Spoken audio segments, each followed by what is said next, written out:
Hello, everyone. I'm Lawrence C., Deputy Editor of TheWrap. We are so happy to have you here for our 2021 Emmy Awards screening of RuPaul's Drag Race and RuPaul's Drag Race Untucked, with Executive Producer of RuPaul's Drag Race and RuPaul's Drag Race Untucked, Tom Campbell, Executive Producer of RuPaul's Drag Race and RuPaul's Drag Race Untucked, Mandy Salangsang, and Executive Producer of RuPaul's Drag Race Untucked, Heng. We'll be showing you the trailer, and then we'll go right into a conversation with our panelists. To our audience, please participate in the live chat of the stream, share your thoughts about the conversation, and let us know where everyone is tuning from. Now, before we introduce our guests, let's take a look at the trailer.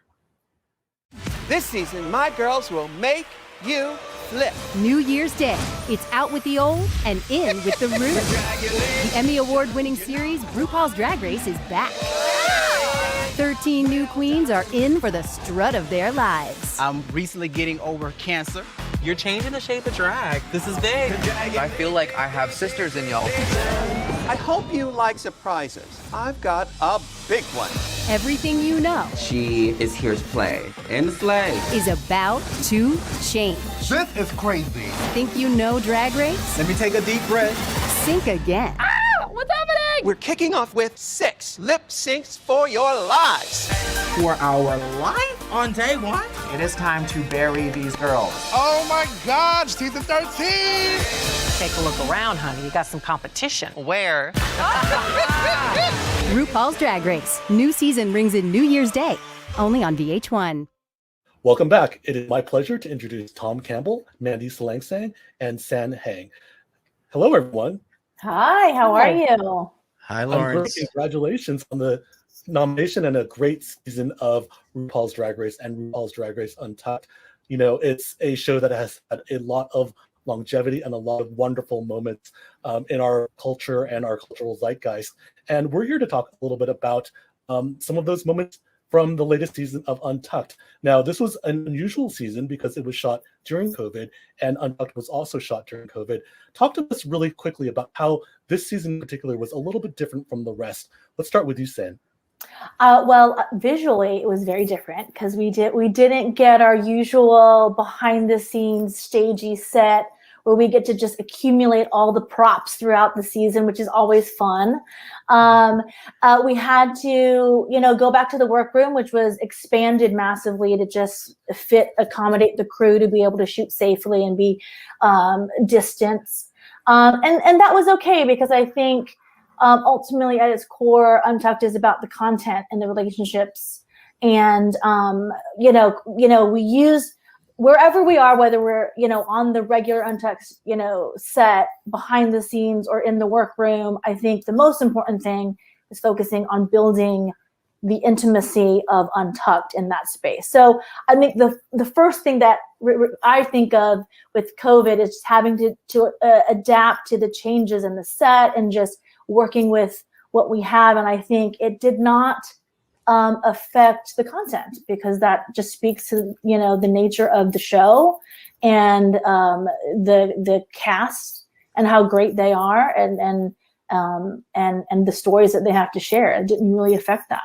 We were still able, I think, to capture one of our most magical, some of the most magical moments in Untucked. And I also think because they were so quarantined throughout.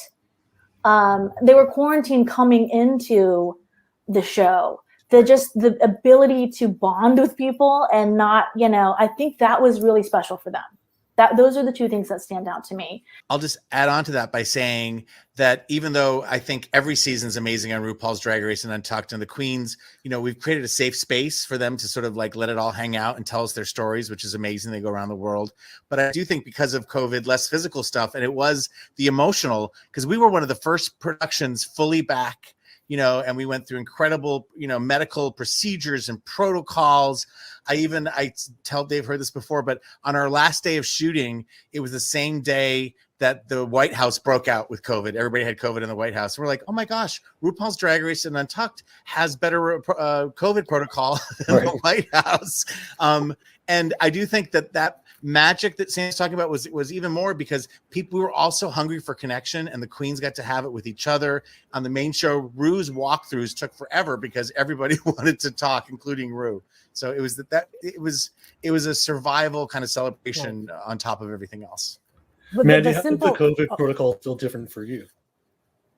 Well, the COVID protocols were extraordinarily different. You know, we as Tom mentioned, we were one of the first, if not the first, production of this scale, back in full production. And we worked with safety consultant firms and, Viacom and World of Wonder put together an extraordinarily comprehensive list of safety protocols along with the unions to get us back into production in the safest possible of ways, while not compromising the creative any more than it had to be. Sand speaks of this giant workroom that, yes, we had to expand. We had to put glass between the judges. You know, we had to walk around with masks and shields, and we poked holes in the walls for cameras so the cameraman could be far away but still get intimate coverage. Yeah. So that we could still have an authentic experience for the queens, who obviously had, and RuPaul and the judges, who obviously had to do the show unmasked. You know, we needed them to be safe. We wanted them to feel safe. We brought the queens out. Oh my gosh, the simple act of bringing the queens here as to compete as contestants was so unprecedented. It's a simple task, I say, but try to find 30 wigs and all the runway looks that they're tasked with bringing, and challenge looks and things that they put together under the best of circumstances, but try under complete lockdown during the peak of COVID. These queens are just so extraordinarily resourceful and resilient and passionate about coming and participating. And I'm just so proud of the fact that we're able to do it, under those circumstances. And I'll just say this, that it was, the big thing was compliance. And it's like, everybody did what they were supposed to do. We kept distance. We wore our masks. Unlike society today, unlike my gym today, everyone was wearing their masks and taking it very seriously. I think we were taking care of ourselves, but we were taking care of each other. And that's Queen cast crew. It was really a great experience to have together. I felt safer when people were like, we were one of the first productions to go back, and when my friends asked how was it, I was like, I told everybody I felt safer going to work than I did going to the grocery store, because everybody cared, everybody did their part. We were being tested, and the protocol was just tight, and we my friends were like, "Oh, are you worried?" I'm like, "No." I was like, yes. I'm happy to go there because everybody's doing their part. So, and when you speak, sorry, we keep going on, but when you speak about the queens and their connection in Untucked, they're obviously always, that sisterhood is always palpable every season. But this season, when they were communicating with 100 people from here up only, and we're learning and encountering their producers, their handlers, if you will, and all the other crew members, to see one another, their fellow queens, to be able to touch and hold and hug and connect in the most human of ways that we all sort of take for granted, was very powerful throughout the season, and especially in Untucked. Yeah, Stan, you mentioned the word tight, and I think that's a really good way to describe Untucked, because it takes place in a very specific part of the production. It's after they've been on stage, they've gotten their feedback, they're coming off. It can be the highest of highs and the lowest of lows, and also tight from a physical perspective, because this really is the one time that all the queens are physically close together. Even when they're in the workroom, kind of at their own stations, they're spread apart. But the way that the Untucked is set up, they're on the couches, they're on the seats. This is as tight as they are, and I think that adds to the heightened intimacy, as you talked about, the heightened interaction. But as producers, that must be challenging, because you have a dozen plus queens. Sometimes they're doing a big group discussion, but as we know, oftentimes those splinter. So how do you kind of focus on the beats to capture, and how is that? It must be a challenge. So how do you accomplish that? I mean, it is, but it's also a lot of fun, because we can go into things. We watch the main show as it's unfolding throughout the production, and we kind of keep track of what's happening, and so we can anticipate certain things. But the beauty of Untucked is we let the queens lead what the story is. And to me, being a good producer in Untucked is about being a good listener and really paying attention, because there is so much happening, and they are all so interesting. And what I focus on is my big thing is that I like to say is I don't want any missed opportunities. So it's like, so things can be happening so fast, and maybe it's a moment where we see a queen, something's happening over here, and it's maybe, hey, can someone check in? So we try to take an approach where we're a fly on the wall. It's that fine line between being a fly on the wall, but making sure that we hear all these voices, because it can be a lot with a lot of, dynamic personalities, to make sure we're not missing anything. Yeah. Right. And it's not just hearing, it's also looking to see somebody might be somebody might be really closed down. Somebody might be trying to hide their elation because they know that they're in the top. So it really is kind of, what I call almost a documentary style, because you're looking at these subjects and not kind of coming in with an agenda. This part of the show truly is the reaction moment. Tom, did you want to weigh in on that? I just have to give credit because, Randy Barbado and Fenton Bailey are the co-founders of World of Wonder and very involved in the success of this. And they've been with Rue since longer than I'm supposed to say.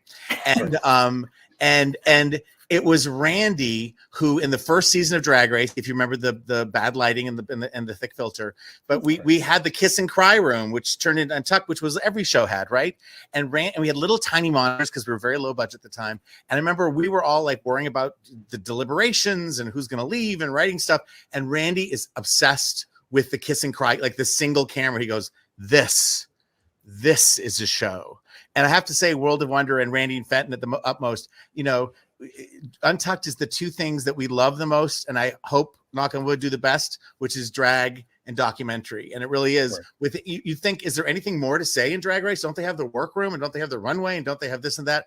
But like Untucked is this special thing. And there's the tagline, which maybe I wrote, saying if you've if you're not watching Untucked, you're only getting half the story, because the dynamic is revealed. They are left alone. They are at a heightened pressure. And any fights or anything they have, it's like, I give them, like, you don't understand the pressure and it's an amazing creative retreat, but they are just, we call them the Marines of reality television, because they do everything. They dance, they sing, they make up, it's all that stuff. And Untucked that's what Untucked is for. It is a moment of release. And sometimes letting some of, Tom brought up some of the fighting, and sometimes it's just good to let that out so that you can move on and do better in the competition. And I think, that's what we always want to account for in Untucked, is a space to not only have a platform to share their backstories, because they come from such amazing, colorful, backgrounds, but it's also a moment for them to let some of that release and that pressure out so that they can continue and be successful in the competition. And then there's also the literal release of letting your hair down literally, and sometimes taking off your wig, taking off your crazy shoes. One of the questions that I always love is, that is like we said before, a bit of a tight space. And sometimes these costumes, we saw the one Utica with her sleeping bag costume. It's so elaborate, and these queens have to navigate into the space. And certainly, from a production standpoint, you have to be mindful of that as well, because you want to get everybody in the shot. So it is a lot going on in this, one space. One of the wonderful things is that, like I said before, it is that reaction space, because they know that people are on the chopping block. They're all evaluating their own performance. And the great structural part of Untucked is that sometimes you don't always necessarily have, the top and the bottom, especially early in the season. You have the people that are just safe, and they want that feedback. So you have that story element as well. Mandy, talk about the people that are safe, and especially those who are safe for maybe weeks on end, and how that can kind of start affecting them, and how do you kind of play that story out a little bit more? Because it's very obvious sometimes when you have your tops and your bottoms, but sometimes you might have a half dozen queens that are in that safe zone. So how do you kind of play up those storylines and make sure that those aren't missed? Right, and it's a unique and nuanced storyline, isn't it? It's like, who wouldn't want to be safe in a competition where only one person will ultimately win? Safe sounds like good news, and it is for a while. But at a certain point, I do feel that the queens, at times, some of them start to feel a little unseen. If you don't get to hear that feedback from the judges, you're not getting the confirmation or the constructive criticism that might help to advance you, or are they even seeing me? Am I here? What's happening? And that's all, competition stuff where they're falling into and allowing their saboteurs to potentially, start to unravel. That inner saboteur, as Rue is often famous for calling out. Yeah. And we've seen those storylines, season after season, and it's safe is a good place to be, but when you do have the opportunity to stand before the judges, and obviously the goal is to be a top and ultimately win.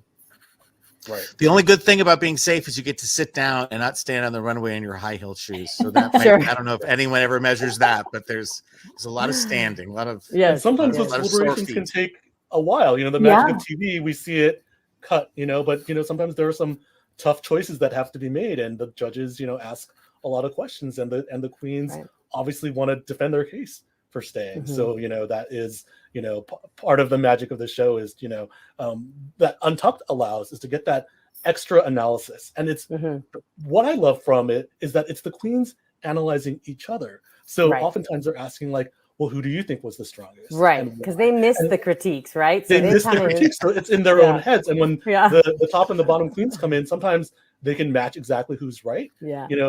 Yep, ABC, you're in the top, and XYZ, you're in the bottom, and sometimes it's a complete miss on their part. And that must be great storytelling too, because again, it's all about the reaction and having your expectations just sometimes pulled out from under the rug from you. I think it's always fun because they have a very different POV than the judges, because they were in the room, they were in the space, they saw someone struggle, but they pulled it together at the last minute. So I think, it's always fun to have that POV from the safe queens. And I think the other thing that's great about having that time with the safe queens is this is an opportunity to learn more about them, to delve deeper into their backstory, in some way, Untucked is a little bit of a love letter to all of the queens, and especially the queen that ends up going home that episode. And we want to allow for that time to highlight anybody that, we want to highlight all the queens, and we want to give them that time and that space, and Untucked is just another opportunity for that. Yeah, oftentimes in Untucked, you might have a message from a family member, a loved one, and just queuing up that video and knowing that, that's going to be a special moment. Tell me about that. Well, that's one of my favorite moments, because I know that, it's everybody makes fun of me that I get sappy with all these videos, but we reach out to everybody's family, and we try to collect all the videos from home, because we don't know when someone's going. And I've had to sit on videos that I never got to play because I didn't know that person was going home. So when we try to get these messages in the most thoughtful and organic way possible, and sometimes it lines up with sometimes it's just the flow of we let the queens lead, so we always have videos ready if they've come in time, and sometimes we don't get them in, and then but whenever we can play those moments, it's just so nice to see this moment from home, people who made that inspire these queens, people who who mean something to them. And those are just some of my favorite memories from Untucked over the time that I've been on the show. Yeah, I remember, this is an old story, but back when we could go to bars to watch RuPaul's Drag Race, in mass, I was at a leather bar in Silver Lake, the Eagle. It sort of projects it onto like a wrinkled, dirty sheet. Too much information. And it was the Untucked with Alyssa Edwards a long time ago, but there was a message from Alyssa's dad, who she was estranged from.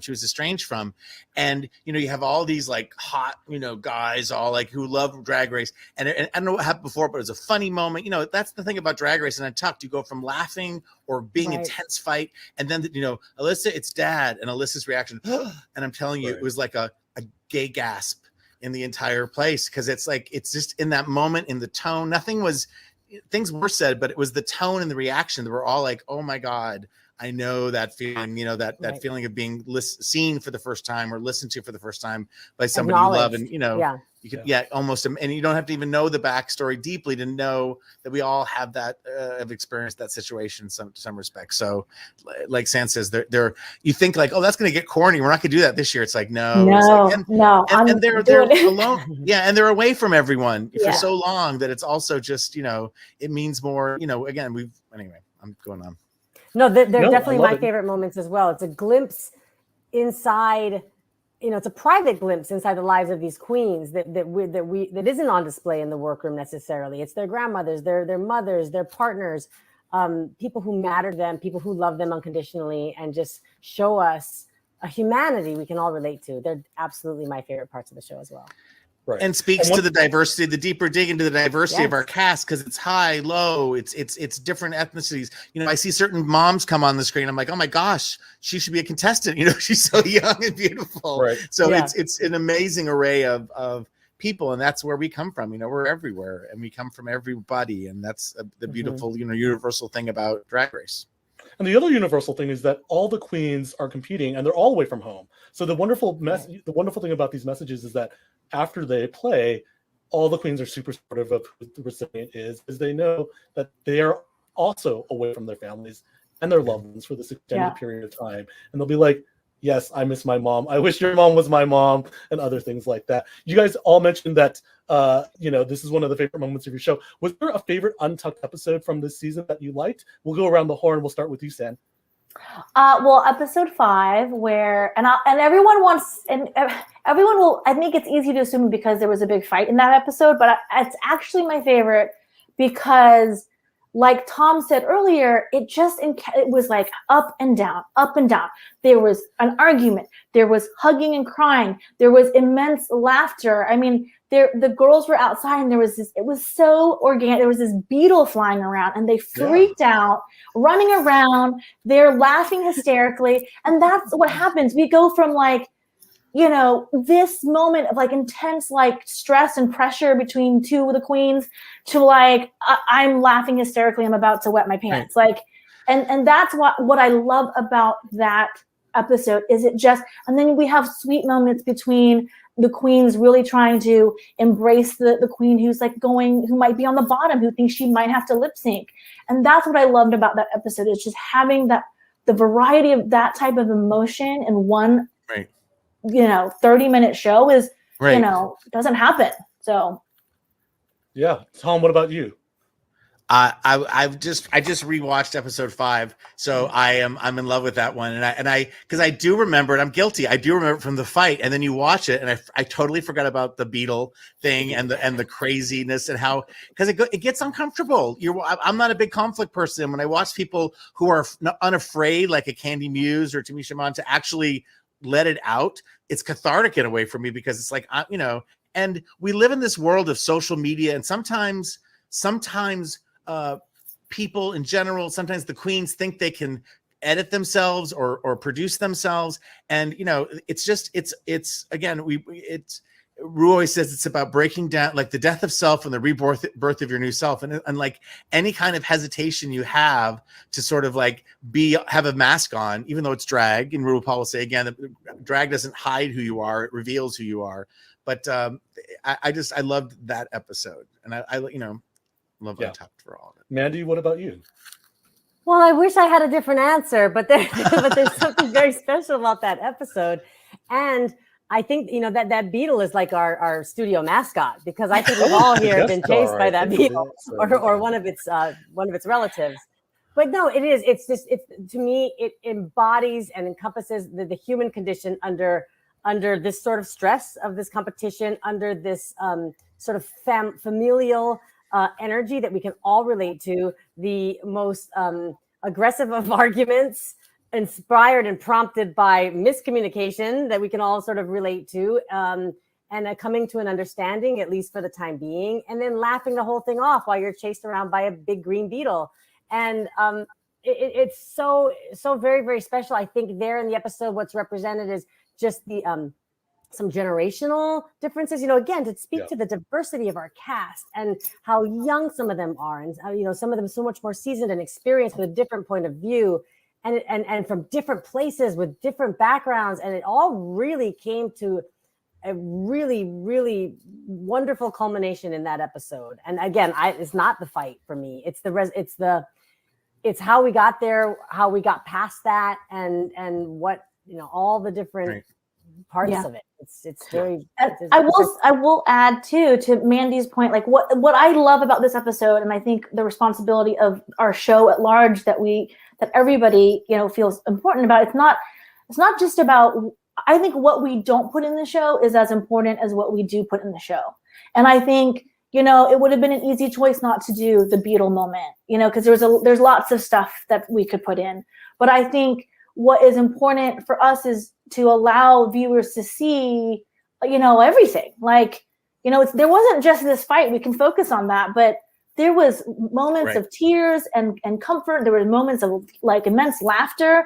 Like, to not show this range for the queens is doing a disservice to them and to the show. And again, to your point, the love letter to Joey J, who's it was his, you know, her sad departure in that episode, but just allowing her that really loving send off and an opportunity to read some letters from her sisters and speak some final words. It's a special episode. And then of course I can talk about episodes where other people, you know, like Gottmik received messages from home and you know, other loose ends amongst cast members who were having rivalries and miscommunications, if you will, were, you know, came to, you know, to a head within the series. I mean, it happens. Every episode is its own sort of special and they're shot really, you know, in a really short amount of time. It's like a 45-minute window where all that tightness that we talked about before. Yes. All of these emotions are coming to a head, where there's an extraordinary amount of stress and pressure for some. Some are so relieved, some are frustrated, some are working out things that they may have misunderstood amongst one another or want to make clear with one another, whatever it may be. It's a really special time in our day. Benton Bailey has said to me, who's one of the co-founders of World of Wonder, he goes, you know, you can have too much footage. He's like, sometimes, you know, like, it's good just to run and gun and get what you have and tell what happened versus sometimes you have so many challenges. I know that's never a problem for Sam because we don't give her enough time. I'm like, give me 10 more minutes. I just want 10 more minutes. Go. They have to go to the main stage. Yeah, you know, it's that'll be a follow-up question, but I do have to ask, what was the fate of the Beetle? Because I remember watching the episode, I laughed so hard. I actually rewound my DVR, watched it probably 3 or 4 times after that, just watching, like, it was like a Monty Python, you know, like working around sketch. Do you remember what the fate of the Beetle was? And well, the Beetle works in the art department now. I think he works in the art department. We hired him full time. He's union. He's a union Beetle. Right, because that's screen time. Sam, I wanted to follow up on that point that you made. How does Untucked maintain its own identity that's both tied to and unique from the main show? You know, we work really closely with the main show producers from the beginning, from when even, you know, when we're on set. Like, there's a lot of communication about story, about what's happening. And I think, you know, we make a deliberate choice in Untucked. It is very docu. We do let things flow a little more. And we want to create a space that allows them the trust level to basically be their most vulnerable, right? That's how we get these moments from them. And I think because that trust and bond is palpable in the room, I think they can't help but let that release happen. And I think we really focus on that. But I think the way we shoot it, the way we're more loose and we just follow the queens, we'll follow them outside. If they're going to take a smoke or if they just need to get some fresh air, we'll follow them outside. You know, we're not afraid to show behind the scenes things, people working, everyone, you know, there's a crew here, you know, and sometimes, you know, we just want to allow the queens to be themselves. And I think the way that it crossed, you know, obviously things from the main show bleed into Untucked, and Untucked, things that happen in Untucked have to get sorted out into the main show. And we just work very closely with the team to really make sure that we're telling the right story, that we're connecting on the same level, and that we're letting them know what happened so they can pick up the pieces in the next episode. So I think, to answer your question, it's just really, again, it's just how do we differentiate? It's in the way that we shoot and the way that we edit. How do we stay connected? It's by communicating and letting the queens tell the story, so that if the queens are telling the story, then it lives through them, both in the show and in the main show and in Untucked. I have a bad Olympics analogy, because they saw Drag Race as the Olympics of drag. But it's like, you know, the challenges and the runway, all that is like the Olympics. That's like you're watching them thing and rehearse and do it. And Untucked is Olympic Village. You know, it is the queens in their natural habitat. They're kicked back. They have a few cocktails, and they're not all from bars, but a lot of queens, you know, that's what the back of Mickey's looks like. You know what I mean? It's like a bunch of queens sitting around, you know, talking to each other, reading each other, going over the night. So I do think it's, and my favorite thing, I'm crazy, is just seeing like eyelashes bat. You know what I mean?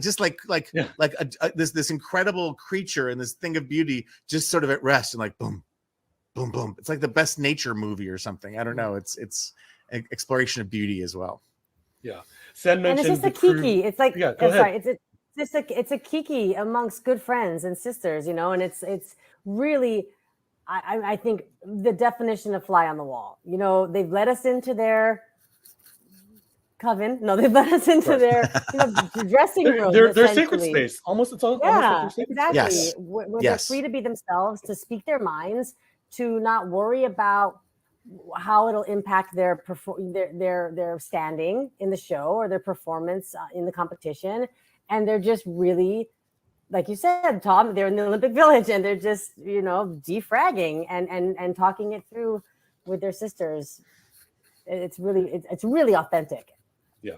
You know, San mentioned the crew, and one of the wonderful things about Untucked is that we see those cutaways of the camera, you know, people, the assistants that are all contributing to make this production come together. You know, Mandy, you've worked on the show for a long time, and a lot of the below the line crew has also worked on the show for an extended amount of time as well. How does that help the production, especially when you have to shift like with COVID, or you shift in the competition format? You know, having that experience of just working with such a well-oiled team. Well, we are, and Tom's actually been on from the very, very, very beginning, but we're very, very fortunate to have a group of very, very dedicated, passionate, committed crew members from in every department, whether it's art department, you know, wardrobe, catering, production, and of course, producers who are, again, very passionate about continuing to elevate, you know, what we're trying to achieve on the show. You know, at the end of each summer, we produce in the summer, you know, we all go about our other projects, but we come back year after year because it's something that is so important to many of us to come back and do something that makes us feel so good, that we're so proud of, that we're always looking to continue to elevate and enhance and to tell the stories of these people, these performers, these creative, kind souls who have so much to show the world, so much talent, so much soul, so much passion, and we are privileged to tell those stories. And we come back year after year and we push each other.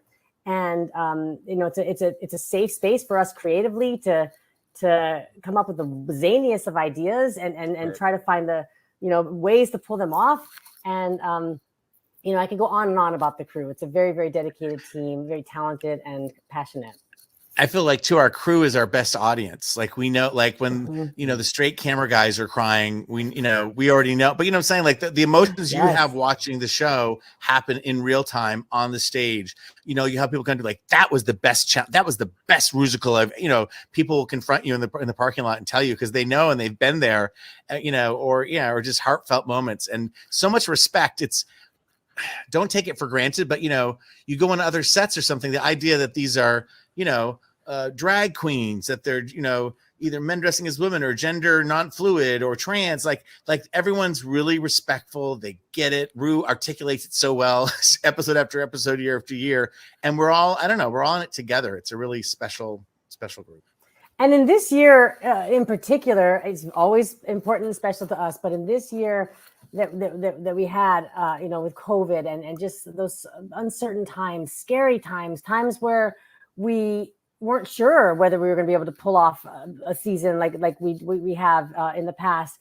It was so important to us to make sure that we had an opportunity to work together for our own souls and to bring the Queen's dreams to life and allow them to have their season and to connect with the fans who rely on the entertainment, the love, the light that the Queens bring year after year. And I know I think I speak for the entire crew when I say how proud we all are that we were able to do it, and how thankful we are for the queens for what they For sure. what they did. Tom, I want to ask you, how is it juggling both the main show, RuPaul's Drag Race, and Untucked, as well as the other shows in the Drag Race extended universe? We talk about other projects, even within the, I guess, the Drag Race extended universe. I don't know if that's, copyrighted yet, but how is it kind of, because consider that stolen.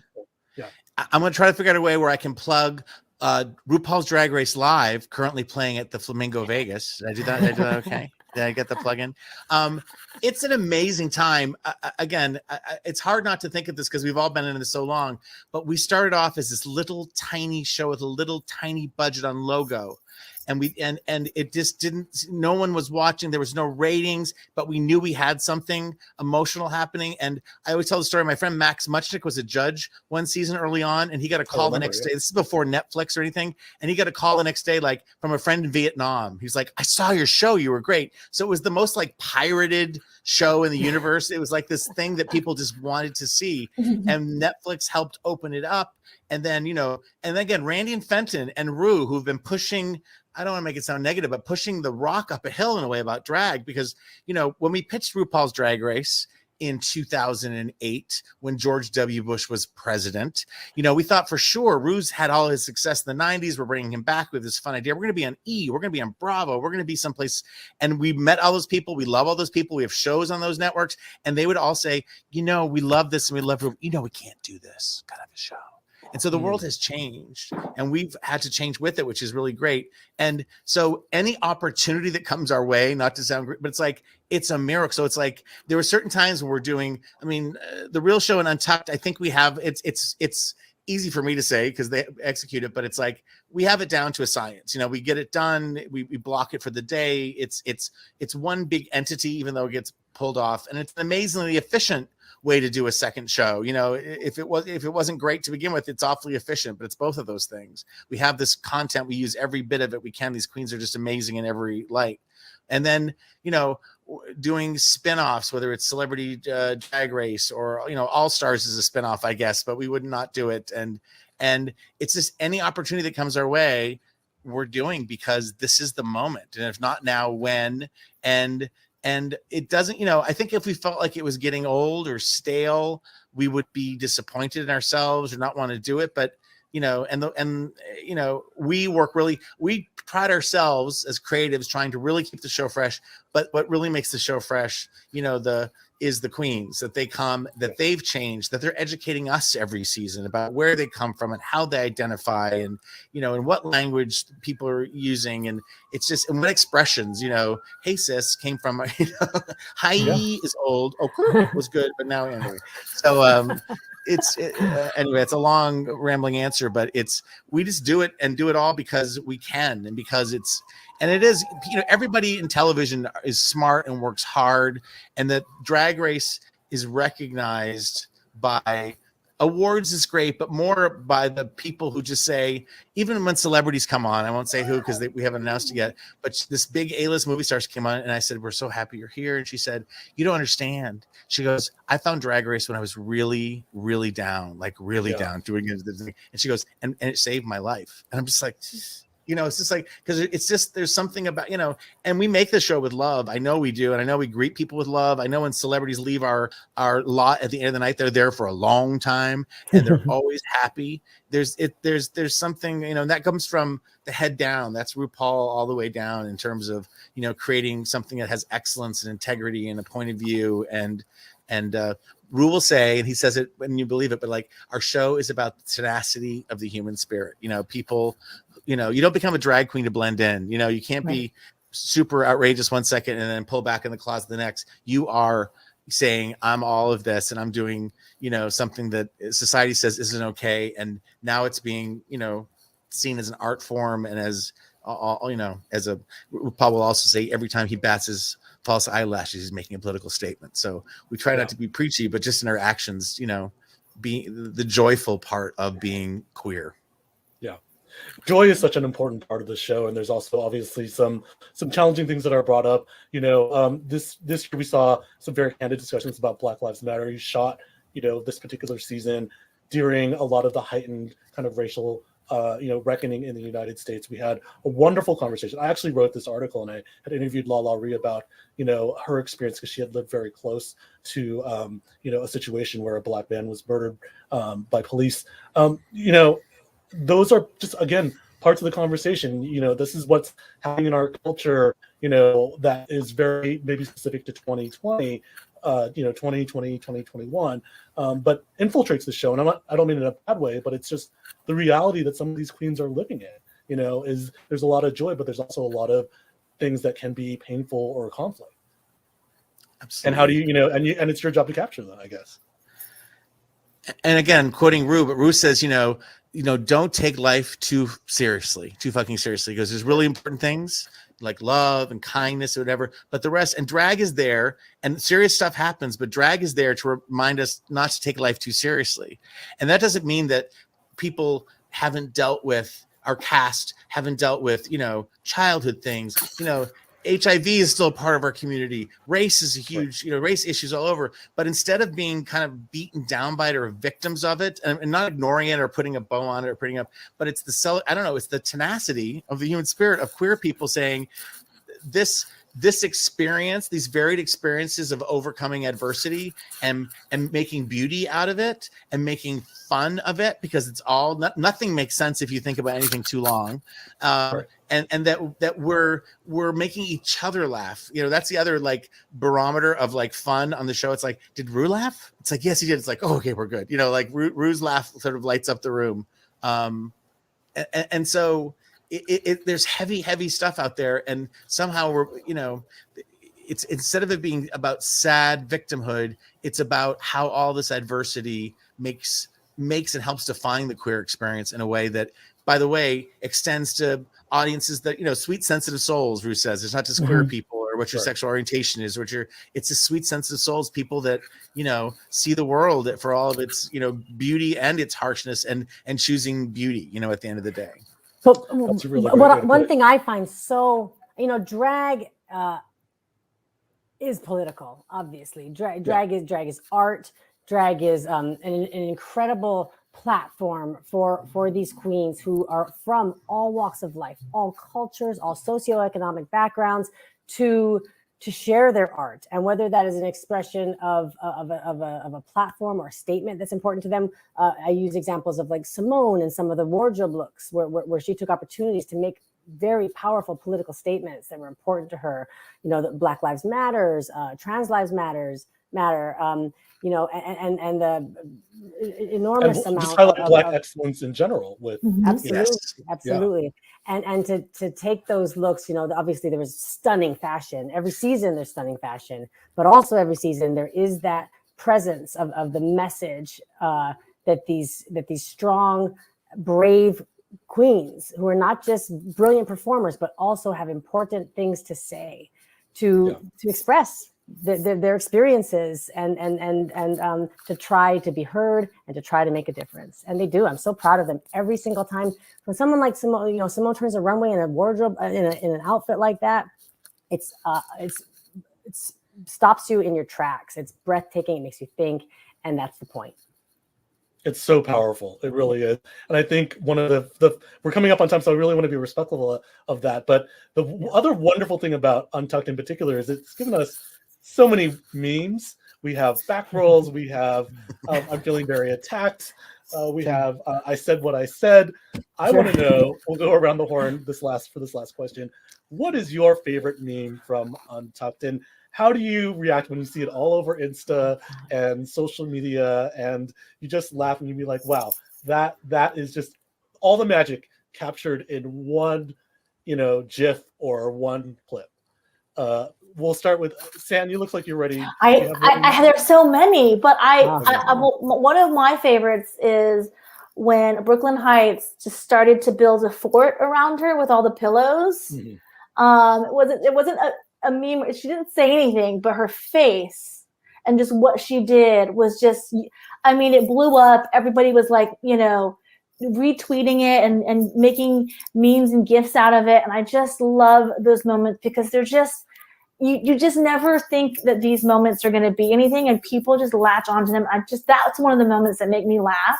because it was just Brooklyn being Brooklyn and something else was happening and she was just trying to hide from it. Right. And it was just silly and fun. And I love that. I love that. Tom, do you have a meme or a moment that has captured pop culture or social media? There are so many, and you mentioned some of my favorites already. Yeah. The one, I think this is Untucked. You know, it's been many seasons, so fair, but like the one that came back because we're doing All Stars right now, and Trinity K. Bonet is on, and she portrayed in our halftime headliner, she portrayed Beyonce beyond anyone's wildest dreams. And the meme that came back was her season 6 of Bianca saying, "So tell me, what do you do well?" And she was like, "Well, I'm a Beyonce," and it was like, boom, in your face. And even Bianca printed it. And I just thought that was, I don't know, that was definitional, like you're saying, but it was a great, like, I don't know, what, 6-7 year burn. It's very meta. Yes, like, woo, Yes. It came around. Like, take that, Bianca. And Bianca was, again, people are in on the joke, which is what's wonderful about Drag Race. Mandy, what about you? What is the meme? Literally, these are the meme queens. And is there one that you just kind of see often and you chuckle, or you just remember and it makes you laugh? Bitch, I'm from Chicago. Oh, sure. Or I don't need a sugar daddy. If I don't have a sugar daddy, I mean, I don't know. There's so many. And I'm not always entirely sure what exactly a meme is, but the things that play on and live on and live on, there are countless many. Well, according to Kennedy Davenport, it's a meme. Oh, exactly. So there's another meme. The meme. Many seasons ago, all the magic that comes out of Untucked, we made an entire main challenge episode out of lip syncing moments from Untucked. I mean, that's how legendary those moments are. They live on. And you're going to only keep building more and more. Thank you for creating such a wonderful show that inspires and educates and delights audiences. It's like you said, just another insight into this wonderful universe of performers and artists that are just so talented, and just another way to showcase their art and who they are. So thank you, San. Thank you, Tom. Thank you, Mandy, for all your time. Congratulations again on a great season. And thank you, audience, for joining us today. It was great to have you all. Be sure to take advantage of our free trial to Wrap Pro and be first to know about upcoming Wrap screenings and events. You can also register for upcoming screenings, catch up on any past screenings you may have missed, and more by visiting TheWrap.com screenings tab in the main nav bar. Thank you, everyone, again for your time. It's been great. Thank you. Thanks for watching.